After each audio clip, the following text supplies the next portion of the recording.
बातमी सिंधुदुर्गातल्या राजकारणातून। सिंधुदुर्ग जिल्ह्यातील कणकवलीमध्ये राजकीय घडामोडींना आता वेग आलाय। आमदार निलेश राणे हे राजन तेली यांच्या घरी स्नेहभोजनासाठी भेटणार आहेत। विशेष म्हणजे कणकवलीतील भाजपच्या विरोधात शिंदे सेना आणि ठाकरे सेना यांनी शहर विकास आघाडी केली, ज्यामुळे नितेश राणेंच्या होम पिचवर त्यांना रोखण्याचा प्रयत्न होण्याची शक्यता आहे। या आघाडीतील उमेदवारांना निलेश राणे मार्गदर्शन करतील। दरम्यान ठाकरेंच्या सेनेसोबत आघाडी केल्यास शिंदे सेनेसोबतची युती तोडण्याचा इशारा खासदार नारायण राणेंनी दिला होता। या पार्श्वभूमीवर राणे तेली यांच्या भेटीला आता महत्त्व प्राप्त झाले।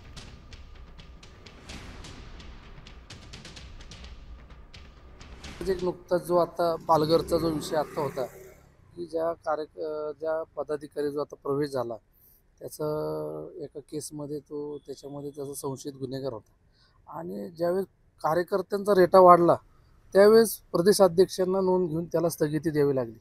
अशा प्रकारे जर पक्षामध्ये प्रवेश होत असतील तर नक्कीच एक प्रकारे कार्यकर्त्यांवर अन्याय होतो।